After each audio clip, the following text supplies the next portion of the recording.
Apat na solar panel ang kinabit sa kanyang bubong sa halagang 220,000 pesos. Pinagkaroon na namin na sense na bawat appliance na ginagamit namin, binasa muna namin kung ilang watts. Then, add it up in the daytime, ito yung madalas na ginagamit. So, doon namin naisip na 1.2 kilowatts yung gagamitin. Ngayon mula umaga hanggang hapon, hindi na bumibili ng kuryente sa Meralco si Pamela para sa paggamit ng kanilang electric fan, ilaw, TV, rice cooker, pagpaplansya, maging ang dalawang refrigerator na malaki ang konsumo sa kuryente, libre na rin.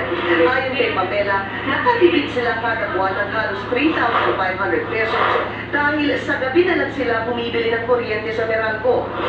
230,000 na ginastos ko for the solar. Kapag nilagay ko siya sa bank, it doesn't give me 3,500 interest per month. Meron ring gadget na nakakabit sa bahay ni Pamela para ma-monitor ang nakukuha nilang kuryente mula sa kanilang solar panels. Ayon kay Glenn Tong, isa sa mga nagsusupply ng solar panel sa bansa, malaking tulong ang solar panels dahil madalas maaraw sa Pilipinas. Pag maaraw siya, usually it will generate more power.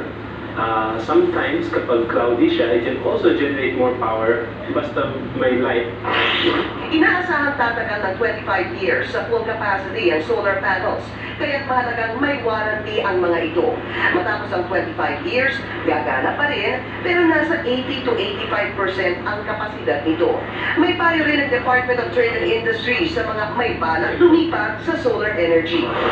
Siguraduhin lamang na properly installed at saka bago po tayo magbayad ng kumpleto, hindi po kumanda.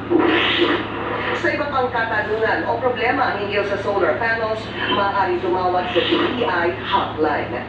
Pinky Webb, ABS-CBN News. So, ayan po, no? So, nakita niyo po na talagang nakakatulong siya to reduce the electricity